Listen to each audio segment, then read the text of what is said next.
si hablamos de elasticidad y de plasticidad, por el otro lado, hay que saber cuándo termina uno y cuándo inicia otro. Y este había definido cómo son los criterios de herencia. Y habíamos visto que en estos criterios teníamos en la forma general una función escalar del sigma tiene que ser igual a k cuadrado, significa plasticidad y f de sigma menor a k cuadrado significa elasticidad. Y lo que vimos es que por la naturaleza de la deformación plástica y por algunas simplificaciones encontramos que este criterio tiene un diezón que es independiente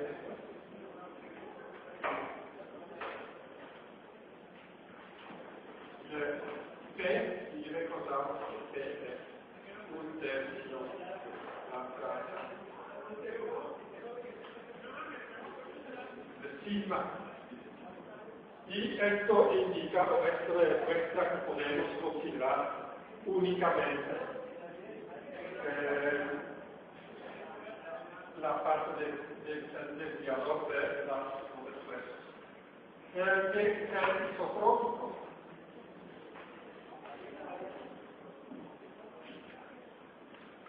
Isotrópico significa independiente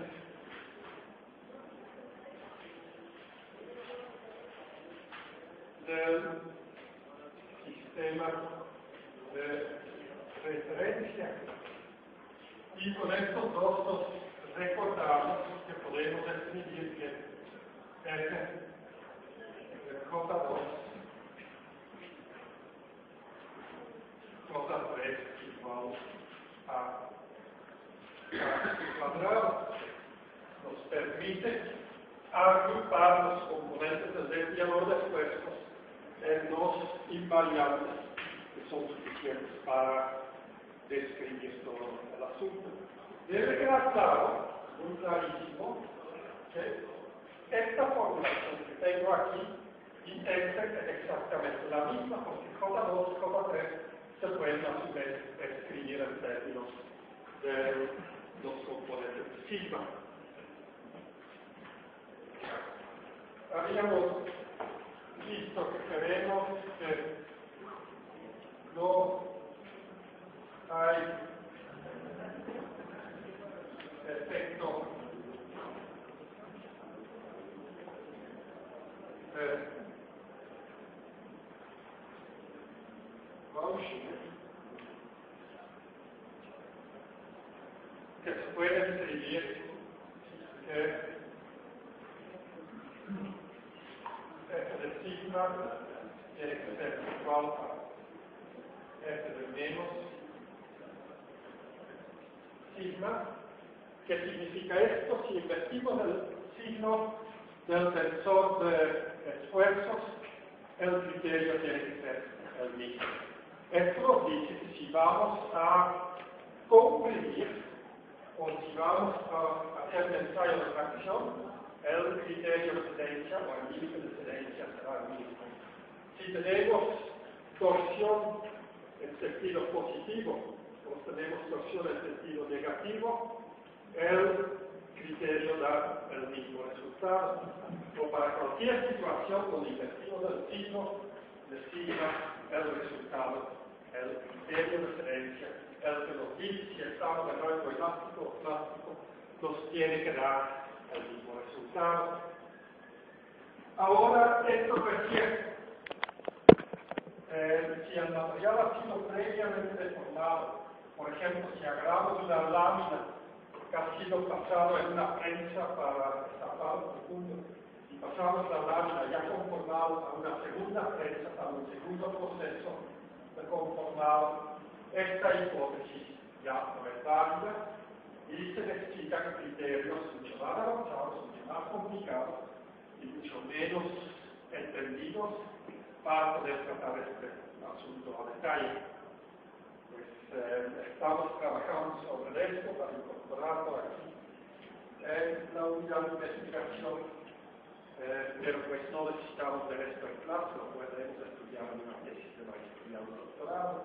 Sí, pues para nosotros es tan sencillo como decir, el índice en compresión y en fracción es el mismo, no importa si cambiamos el signo del tensor después.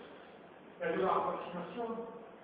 Isotrópico también es una aproximación, desde luego. No hay materiales isotrópicos, a menos que fueran abortos. Pero en muchas ocasiones es una muy buena aproximación. Otra vez, si hablamos de estampado por punto y el modelado de procesos procelados, a veces no es suficiente y necesitamos tomar en cuenta la anisotropía. Pero para el curso básico no es suficiente. Y finalmente, la superficie es convexa y sobre esto están escritos libros enteros, si es forzosamente que tiene que ser convexa o no. Toda la lógica apunta que tiene que ser convexa, pero no hay prueba matemática que debe ser así y se puede considerar criterios de diferencia conjunta. Pero generalmente para materiales convencionales, estos son 4 criterios que se aceptan y esto permite trabajar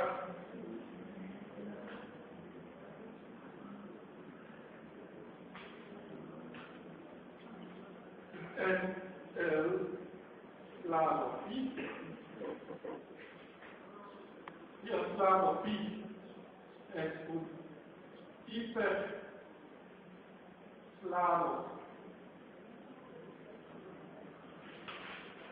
de 5 dimensiones en el espacio de 6 dimensiones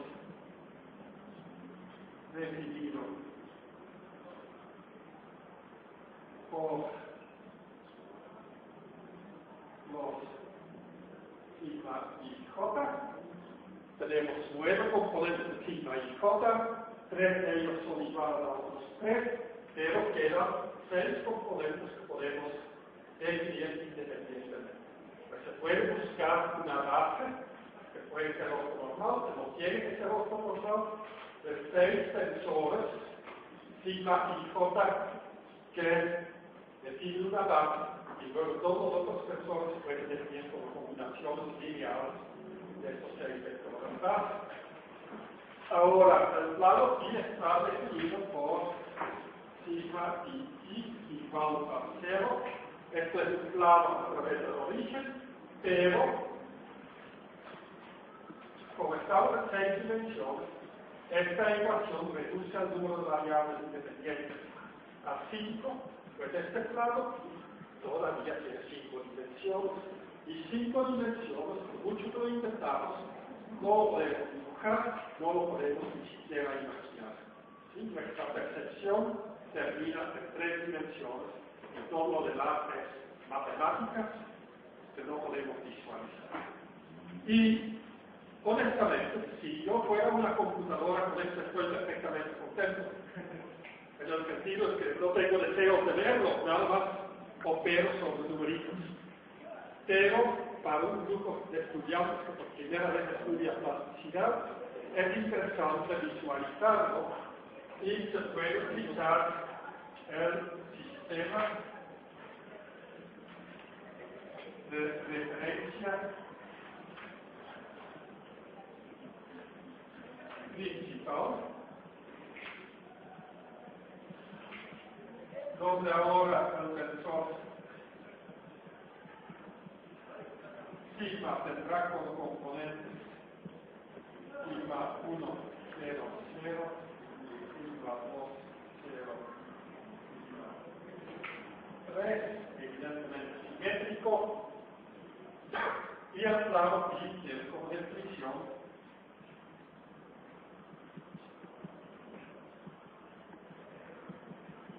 sigma 1 más sigma 2 más sigma 3 igual a 0, y hemos visto que esto es equivalente, como decía, que son todos aquellos estados de sueltos que son perpendiculares al vector que tiene como componentes 1, 1 y 1. Y no hay que volver a apuntarlo, pero acuérdense que escribir esto es lo mismo como escribir 1, 1, 1, producto punto, sigma 1, sigma 2, sigma 3, igual a 0, y la solución de esta ecuación nos da todos aquellos tensores de esfuerzos perpendiculares a este vector. Y con esto nos podemos imaginar dónde encontrar el famoso plano pi. Pues el plano pi se puede graficar en el pizarrón. Si hacemos esto, resulta que el dibujo que tenemos es la proyección isométrica del sistema de referencia principal, y en una proyección isométrica los ejes ortonormales se proyectan a 120 grados uno de otro. X1, X2, X3. Y los ejes negativos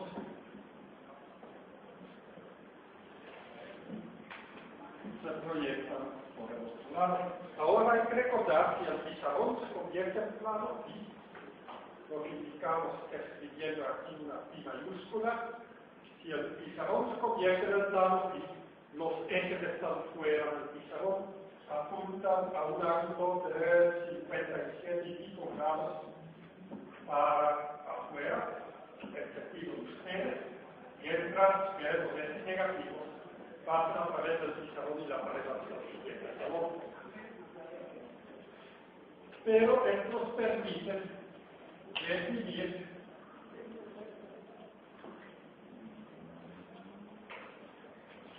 las proyecciones de los límites de diferencia en el caso uniaxial.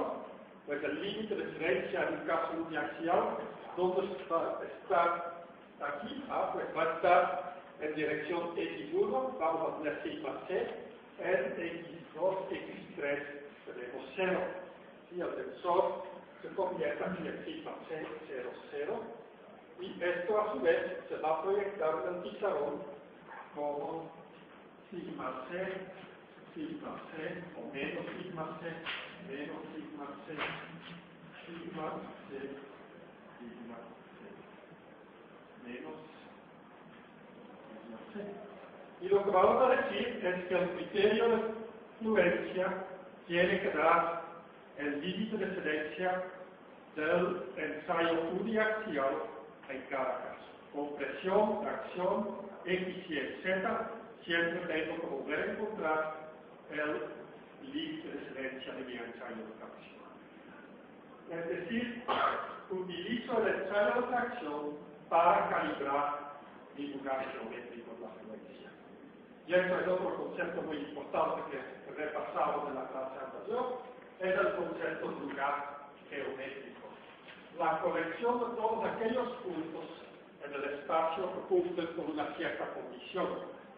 En este sentido, el plano pi es un lugar geométrico porque es la colección de todos los puntos en el espacio que son perpendiculares a este vector. Pero cada criterio de excelencia va a su vez definir un lugar geométrico en el espacio 6-dimensional de los esfuerzos o en el espacio 5-dimensional que es el plano pi. Y una pequeña nota en el margen, podemos decir aquí nada más tenemos 3 dimensiones, o con el plano pi ya nada más 2, es un plano de pizarrón, Pero esto no es estrictamente dicho correcto, porque para cada punto del espacio, ahora necesito conocer la matriz de cosenos directores que asocia las direcciones principales con el sistema de referencia general. Y una matriz de cosenos directores tiene tres componentes independientes, pues tengo tres dimensiones más las tres dimensiones incorporadas en la matriz de cosenos directores. No reducía el problema, pero lo único que hice es que lo puedo dibujar. ¿Sí? Porque no tengo que dibujar la matriz de cosenos directores. Ok, pues vimos que bajo estas hipótesis se puede definir dos extremos. Uno es un hexágono que conecta exactamente los sigma x. Cualquier lugar geométrico que está dentro, que pasa en parte adentro de este hexágono, tendrá que regresar a sigma c aquí, y por lo tanto es cuncada.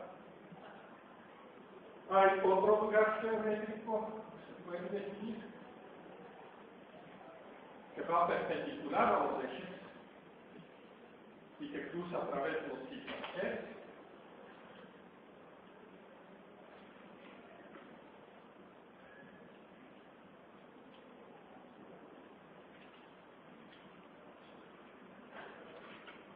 En este caso, si hubiera un punto, un criterio que pasa por aquí, para regresar, si pasa por aquí, tiene que pasar por aquí por simetría. Y por lo tanto, para poder pasar a sigma c, aquí estaría concavo. Pues ningún criterio puede tener una representación gráfica o puede representar un lugar geométrico que sale de estos límites azules y verdes. Y cualquier criterio que cumpla con esta simetría hexagonal, bueno, de multiplicidad 6, y que se queda dentro de estos límites, es un criterio posiblemente válido. Y por lo tanto, si quieren ir al Congreso de la Sociedad de Ingeniería Mecánica, la Sociedad Mexicana de Ingeniería Mecánica, la SOMINI, y quieren presentar el criterio de Sánchez Pérez, lo pueden hacer. No pueden decir que es inválido, nomás no pueden decir que para nada va a servir porque ya tenemos buenos criterios, no hay que inventar más. Pero pues, estos son los límites dentro de los cuales tenemos que quedar, y dentro de estos límites, un lugar geométrico que cumpla con esta simetría, multiplicidad 6, siempre va a ser una geometría válida. Y este es un invento muy importante porque los tal vez 20, 25 criterios que se han propuesto históricamente, la gran mayoría, con excepción de 2 o 3, se puede rechazar porque no cumplen con estos criterios. Ahora, hay otros asuntos. En mecánica de suelos no es válido esto. En materiales anisotrópicos no es válido esto. En materiales previamente deformados no es válido. Pero hay el Bausch. Para estos casos se pueden elaborar criterios de referencia más avanzados, pero con el problema que no hay una guía tan sencilla. Y hasta la fecha, las batallas o las guerras entre grupos científicos para definir criterios de referencia para materiales más complicados todavía están ocurriendo en los congresos internacionales. Sí, hay gente que propone uno, gente que propone otro, y esto no es el problema, pero si alguien dice que lo que dice el otro no es válido, ahí empieza la guerra, ¿no? Para nosotros no es un problema, podemos basarnos en estos criterios y nada más vamos a tener dos que cumplen, que es el criterio de Tresca y el de los Mises. Antes de hacer un breve resumen de Tresca y los Mises, quería saber cuáles son las preguntas ahora en la plaza.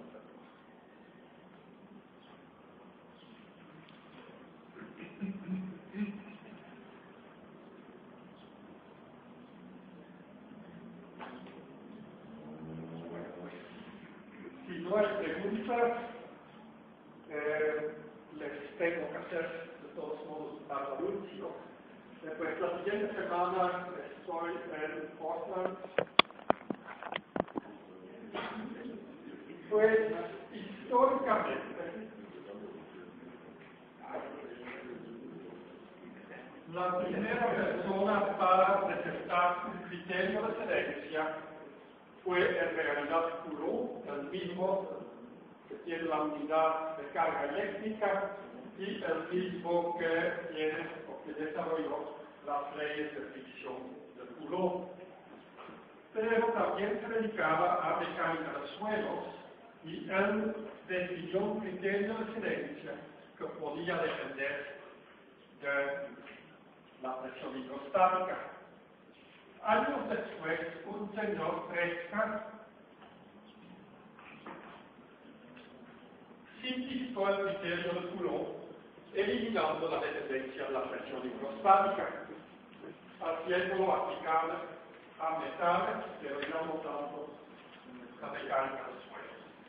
Y el criterio de Tresca parte del hecho que, o de la observación que la deformación plástica en metales es una deformación constante, una combinación de deformaciones constantes. Una combinación de deformaciones constantes significa un desviador puro, no hay cambio. Y pues, al depender únicamente del esfuerzo constante, dijo, ok, pues cuando el esfuerzo constante máximo es igual a una constante K, vamos a tener la elasticidad, y cuando tau max es menor que K, elasticidad.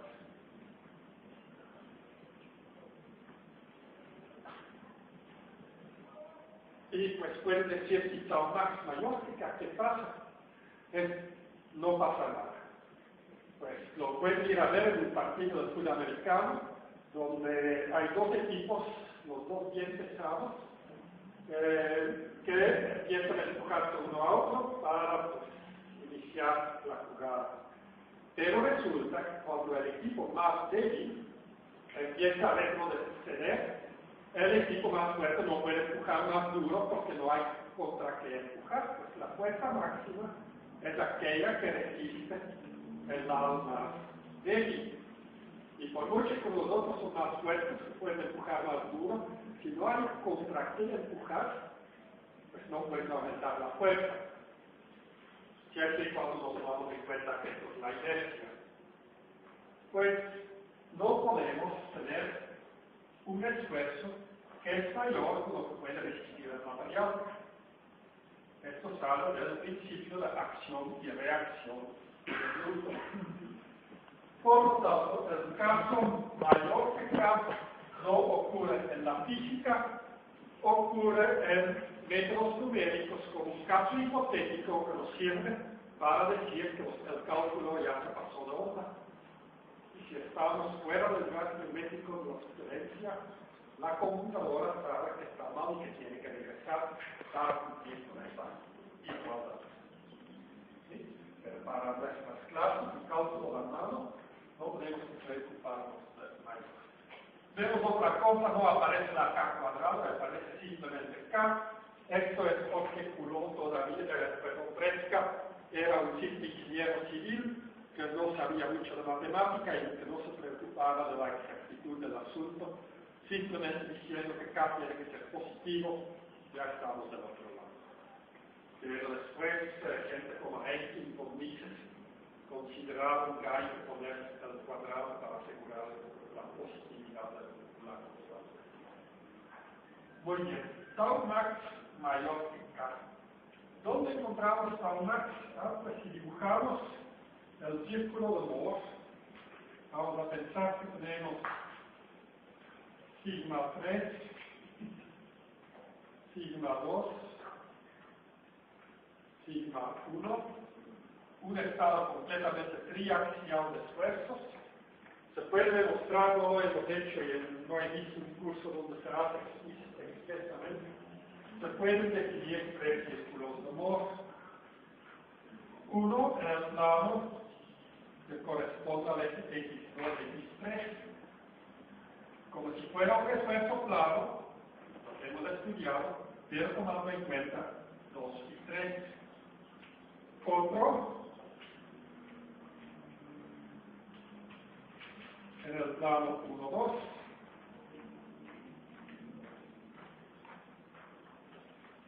Y el esfuerzo máximo que encontramos para el plano 2, 3, el constante máximo lo vamos a encontrar, aquí está el centro del círculo, aquí tengo el máximo esfuerzo constante en el plano definido por los ejes X1 y X2. Hay que recordar que en el círculo de Mohr, en dirección vertical, tenemos los constantes y en dirección horizontal tenemos los normales. Pero en el plano 1, 2, el constante máximo lo encuentro aquí. Y en el plano 1, 3 encuentro un círculo de Mohr que incluye los otros dos, y si el centro del círculo de Mohr está aquí, pues el esfuerzo constante max se va a encontrar en el plano X1, X3, y se encuentra evidentemente, tenemos aquí que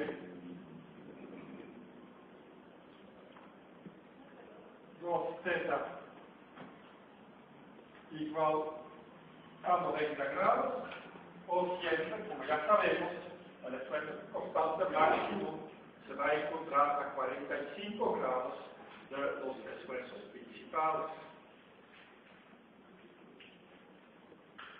Muy bien, esto nos permite volver a escribir el criterio, pero ahora en términos de esfuerzos principales. Y podemos escribir que sigma 3 menos sigma 1 entre 2 es K. Vemos, el radio del círculo es sigma 1 menos sigma 3, y sigma está mal aquí.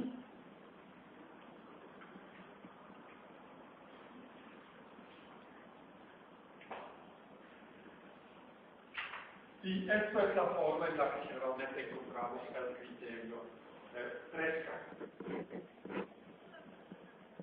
Aunque evidentemente esto también es correcto.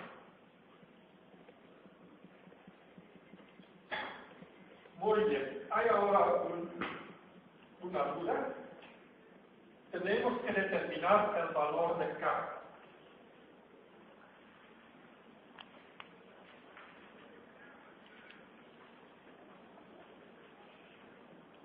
Lo que vamos a tomar como referencia va a ser el ensayo de tracción. ¿Por qué el ensayo de tracción? Porque desde hace 150 años la gente investigaba propiedades mecánicas de materiales,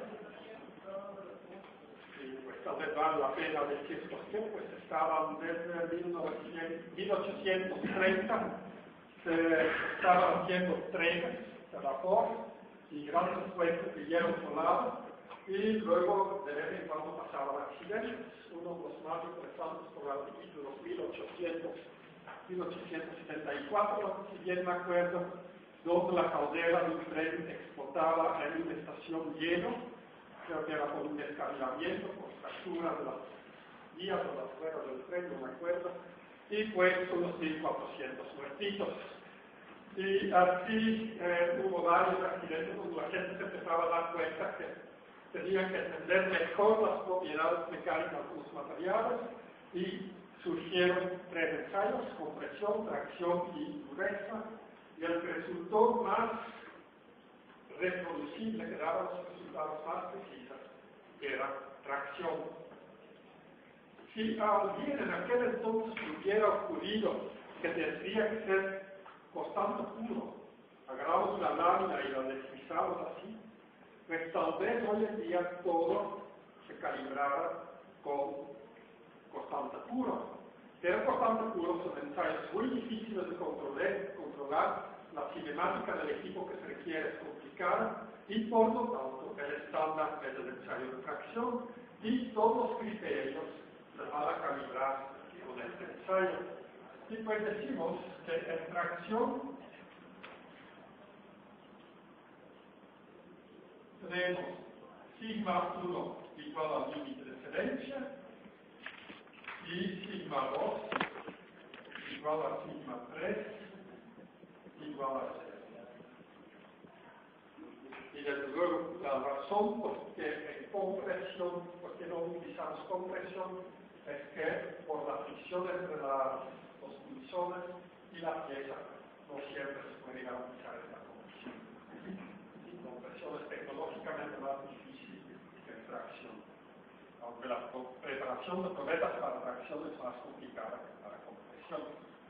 Pues utilizamos fracción y encontramos sigma 1 igual a sigma c y por lo tanto sustituyo esto aquí. Sigma c entre 2 es k. Esto me da el valor de k, es la mitad del límite de diferencia.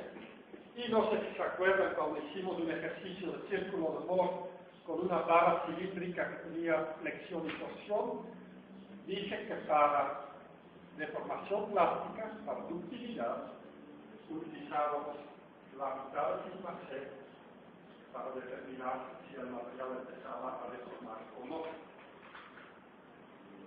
Ok. Se puede, por lo tanto, reformular 3K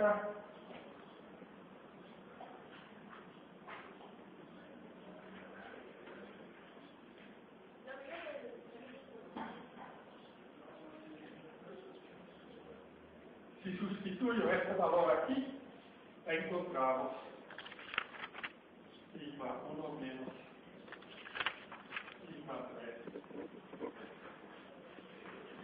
sigma c.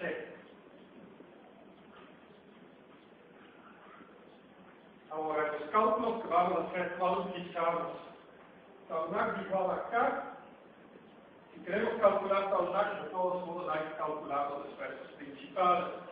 Pues esto nada más nos da el principio. Fresca consideró muy correctamente que deformación plástica se debe a esfuerzos constantes y por lo tanto es muy lógico considerar que cuando el esfuerzo constante llega a un valor crítico, el material empieza a deformar plásticamente. Es lógico, no es nada adecuado, pero puede ser. Pues esto da el principio físico. Pero en la práctica utilizamos este o este. ¿Cuál de los dos? Pues el que más nos guste en el momento que corresponda. Y vamos a hacer ejemplos de estirado plano y vamos a ver que utilizamos este. Y luego vamos a hacer el ejemplo de compresión axisimétrica y vamos a utilizar este. Y aquellos que están en camino de abordar esta materia con buenas calificaciones van a ver claramente por qué a veces utilizamos uno y a veces utilizamos otro.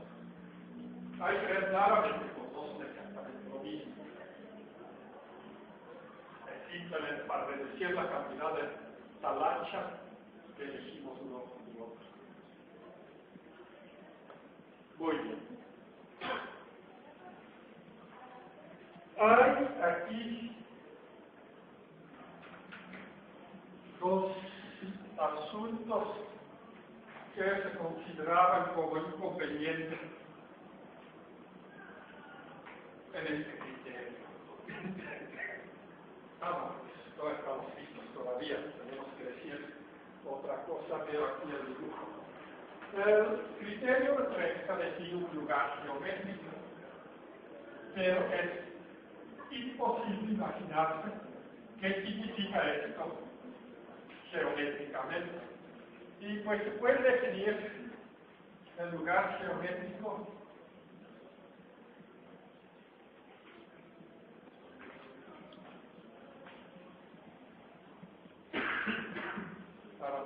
significa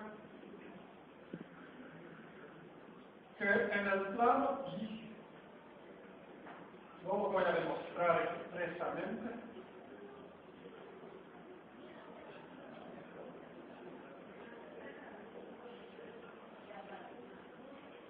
se va a proyectar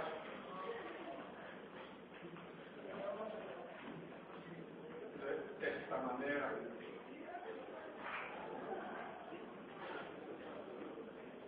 Utilicen su cuadrícula para que salga un hexágono regular, de tal manera que los lados están paralelos a los ejes y que todos los lados están de igual longitud, va a lucir mucho mejor que lo que hago aquí.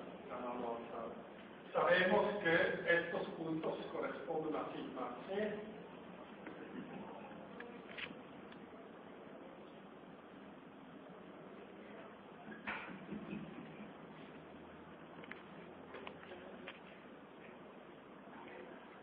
Y obtenemos un hexágono.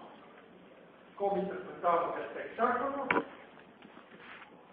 Pues un punto que queda dentro del hexágono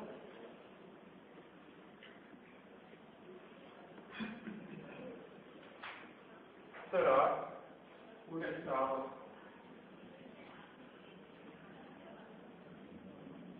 singular. Y un punto que queda sobre el hexágono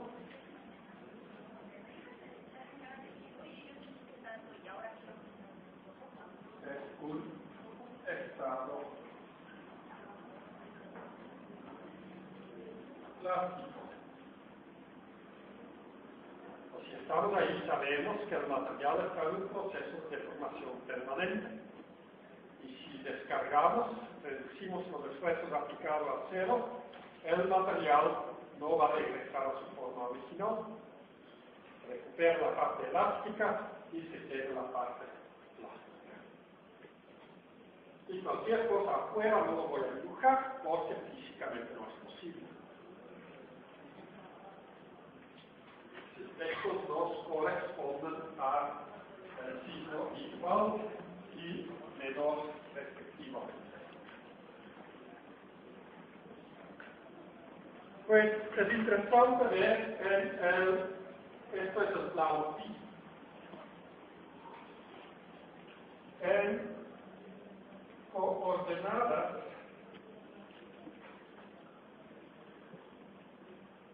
principales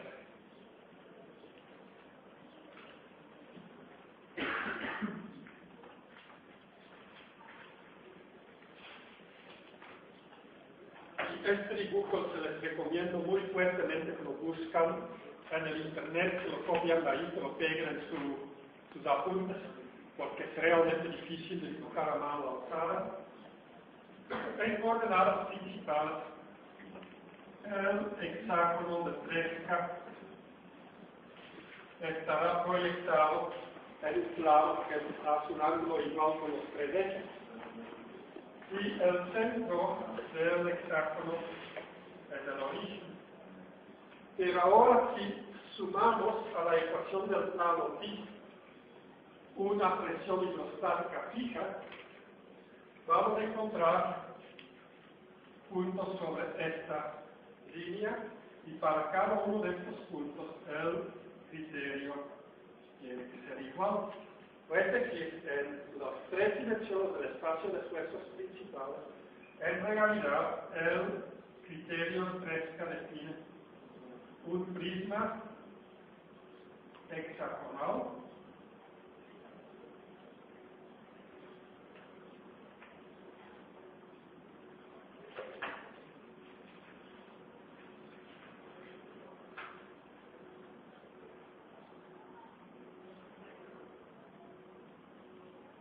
infinito, cuyo eje es este vector. Sí, pues en realidad no es un hexágono, si nada más consideramos el plano pi, es decir, si consideramos la presión hidrostática exactamente igual a cero, tenemos este hexágono. Pero para una presión hidrostática positiva, El hexágono lo encuentro aquí, fuera del pizarrón, y negativo, pues atrás del pizarrón, pero siempre, como no puede depender del criterio de la presión hidrostática, siempre va a ser el mismo hexágono dividido infinitamente para el frente y atrás, y así definimos un prisma hexagonal que en el sistema de coordenadas principales está orientado con un ángulo que es igual por x1, x2 y x3 positivo. Insisto, esto lo vamos a tener que buscar bien dibujado en un libro de texto o en la red, de tal manera que pueden tener la gráfica perfectamente representada en sus apuntes.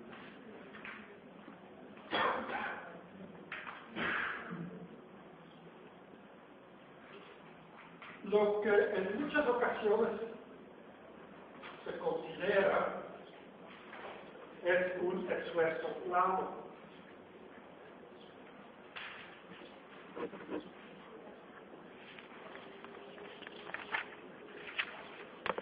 O sigma 2 igual a 0, igual a 0. En este momento, otra vez, mi espacio de coordenadas principales x1, x2, x3 se reduce al plano del pizarrón.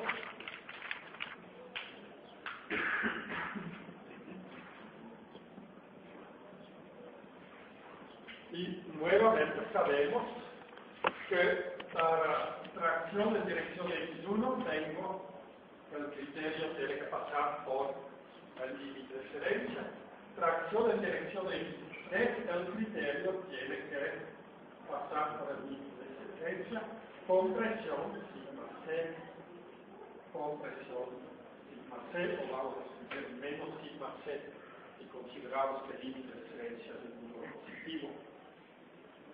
Pues no lo voy a demostrar y digo, no he visto libros donde se demuestra realmente a detalle, deben existir, pero yo no los he leído. El criterio ahora se genera de esta manera.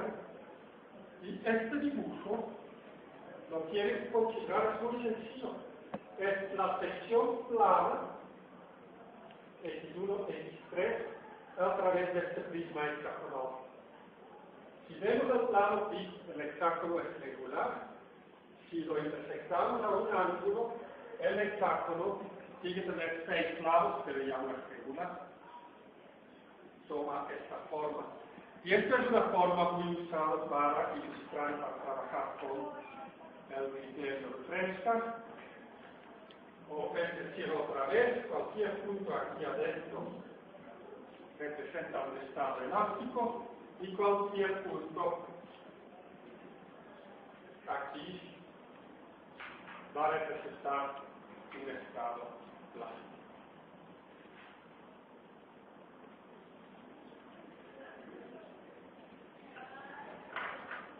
Lo que pueden hacer para visualizar esto es, pero vamos a tener que pensar muy bien, es agarrar matemática, MATLAB, y tratar de dibujar este hexágono. Pero en el plano que corresponda. Y después pueden pedirle a la bacteria, lo pueden hacer incluso con AutoCAD o cualquier de estos. En el momento que logran dibujar este prisma, lo pueden cortar por el plano x1, x3 y vamos a tener este hexágono irregular, bueno, semi-irregular. Profesor, señor, del de tracción, sigma 2 y 3 son igual a 0 porque nada más es en una dirección. ¿Sí? Y pues la superficie de la probeta es libre, pues el aire no va a hacer un esfuerzo de tracción. Sí. Es un solo esfuerzo uniaxial. Bueno, esto es lo que tengo que decir de Fresca hasta el momento, no sé si hay alguna.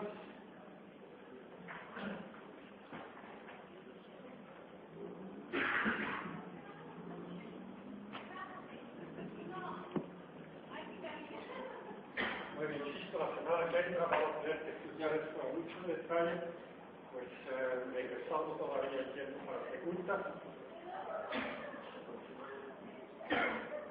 Ok, pues ahora, 3K es un criterio más intuitivo, pero sin una cierta lógica.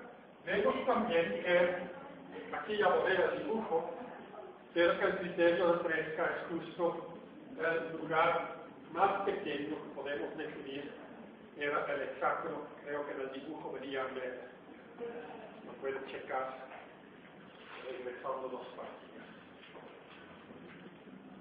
Pues es válido, es convexo, es isotrópico, respeta que no hay criterio, no hay efecto de Bauschingen y respeta la invariancia con respecto al cambio de ejes, porque hemos dicho que si bien I1, I2 y 3 son los invariantes, también los valores de sigma 1, sigma 2, sigma 3 y por consecuencia el tau max son invariables, es decir, no varían con transformaciones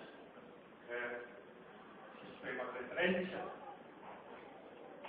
Ha habido incluso gente que expresó el criterio de Trefingham después de mucho cálculo, mucha sustitución, de tal manera que aquí aparece J1, no, J2 y J3, pero las fórmulas hacen enormes y por lo tanto son poco útiles para el cálculo real. Ahora 3K parece ser muy sencillo en su forma, pero esta forma esconde la mayor desventaja del criterio. Para conocer sigma 1 y sigma 3, ¿qué tenemos que hacer? Para cada estado de esfuerzo, es decir, cada punto de interés en la construcción que estoy haciendo, podemos pensar la Torre Eiffel como un ejemplo que consiste de cientos de miles de pequeñas vigas, los cuales ninguna puede fallar, y que pueden fallar, o sea, en sus puntos de unión con otras vigas, o en su sección central debido a combinaciones de esfuerzos. Significa que para cada tipo de viga que estoy utilizando en mi construcción, tengo que definir los esfuerzos principales, lo que significa resolver unos 10.000 ecuaciones canónicas, que son ecuaciones de tercer grado que requieren aproximaciones numéricas, y luego resolver 3 veces 10.000 sistemas lineales. En el siglo XVIII, sin calculadoras, sin reglas de cálculo, es decir, con lápiz, compás y regla, y cálculos aritméticos. Pues esto se puede, nada más hay que contratar, como creo que ya les conté, un ejército de señoritas que no hacen errores de cálculo y sentarles en una gran sala con buen clima, darles suficientes café de tomar y ahí 8 horas al día van a hacer todas estas tablas que se requieren para poder construir un buque de guerra, un puente, lo que sea. Pues, pero esto a mucha gente no lo parecía y quería un criterio que cumplía con los criterios antes establecidos, que no requería el cálculo de efectos principales y que además toma en cuenta también el esfuerzo principal intermedio, porque se les hacía raro que el sigma 2 no jugara ningún papel. Y de ahí sale el criterio de von Mises.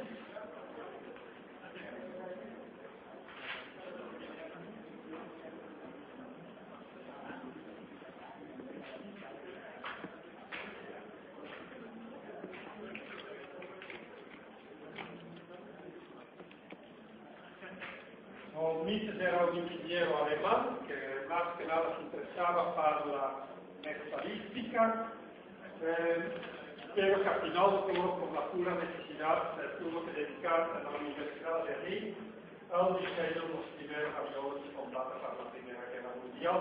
Pues diseñó varios modelos muy exitosos en el campo de batalla, pero no eran los únicos. Él se creía más matemático pero en su momento dado se dedicaba al estudio de la plasticidad, porque para sus diseños necesitaba contar con criterios que eran a la vez confiables, precisos y fáciles de calcular. Pues von Mises dijo, ok, después de estudiar todo lo que expliqué en la clase anterior, desde luego la clase anterior se debe, toda la teoría de los mínimos, las mínimas condiciones, se debe básicamente a von Mises y su compañero Henke. Pues, este de J2, J3 igual a K cuadrado. Lo que dijo von Mises es que la más sencilla manera de escribir esta cosa, alguna función de J2, J3, vamos a escribir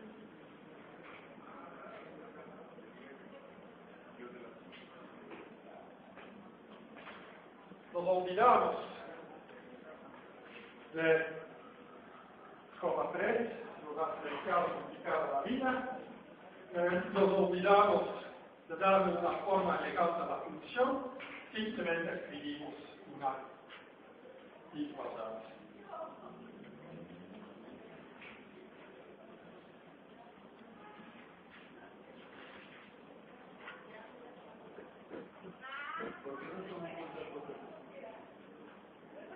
Porque voy a tener más adultos reprobados. Ahorita se explica que es porque esto complica la vida.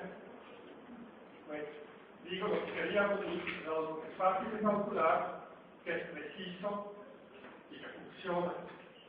El fácil de calcular lo vamos a demostrar al rato, y que funciona, porque funciona lo vamos a demostrar también sin problemas.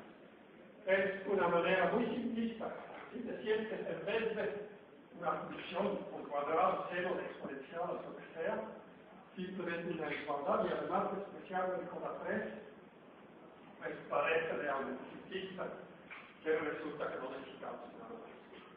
El criterio de los mismos con la fecha del más usado. Pero propuso esto como la propuesta más sencilla, que cumplía con todos los criterios establecidos, los 4 que tenía, y que no requiere el cálculo de expresos principales. Y dijo, vamos a ver si funciona. Pues estrictamente dicho, esto no es el criterio completo, tengo que escribir J2 igual a K cuadrado, significa plasticidad, y J2 menor que K cuadrado es elasticidad.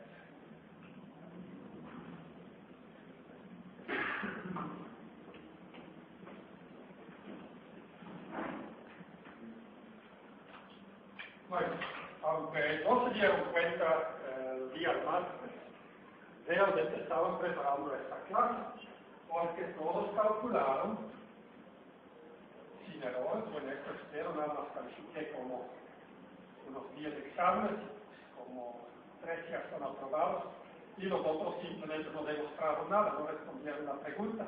Pero pues aquellos 3, y esperamos todos por aquí presentes, demostraron que J2 es un medio S y J es y J. Y esto significa que el criterio de los mismos se puede escribir, lo vamos a abreviar como F de M, un medio SIJ, SIJ igual a K cuadrado, es una manera correcta de escribir von Mises. Lo vamos a escribir, vamos a tener K cuadrado igual a esto. O otra, que no preguntamos en el examen, que también estudiamos perfectamente bien.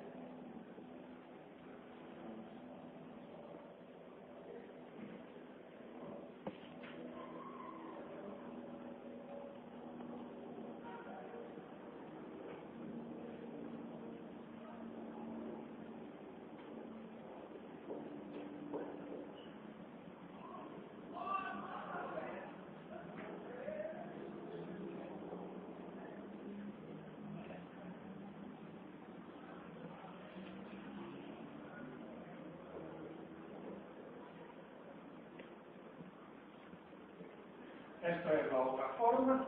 Pues la primera forma, que es la más compacta, nos da el criterio de Mises en términos de los componentes del desviador de esfuerzos, pero si nos cae gordo calcular el desviador, pues la segunda ecuación nos da el criterio de Mises en términos del tensor original.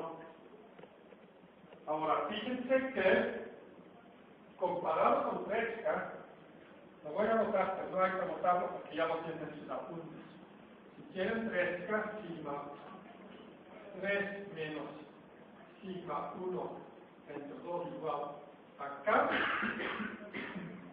es cualquier persona simplista dice esta fórmula es mucho más complicada que esta, porque tiene más símbolos.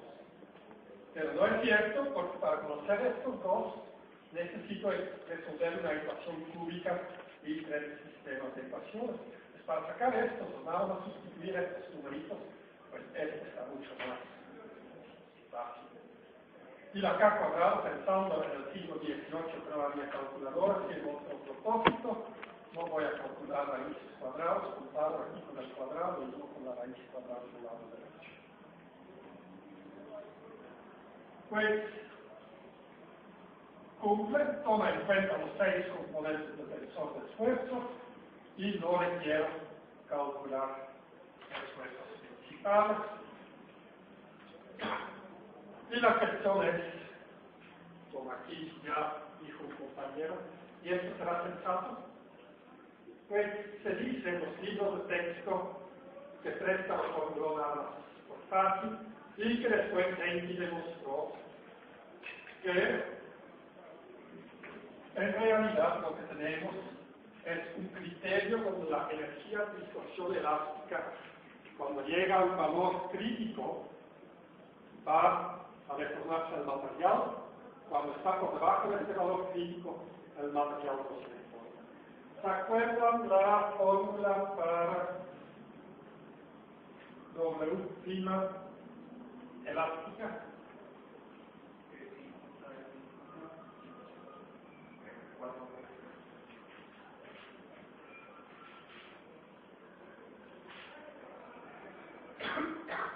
O es decir, es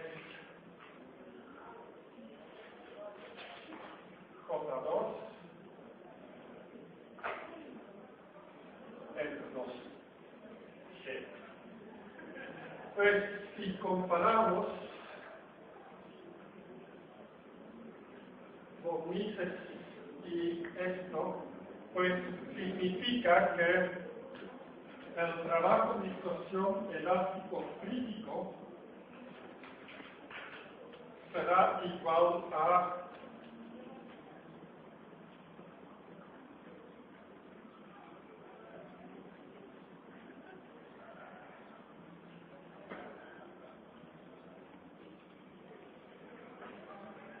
y esto nos da una fórmula que nos relaciona el trabajo crítico, el trabajo mecánico por distorsión, no por compresión hidrostática. El trabajo mecánico por distorsión almacenado en el momento de que el material empieza a deformarse plásticamente. Y dice la leyenda que Tresca no lo sabía, pero Tresca había estudiado todo lo que les trato de enseñar y mucho más, y además pues, era bastante listo, pues no me puedo imaginar que Tresca no sabía que este J2 cumple con esta idea. Nada más lo consideró tan lógico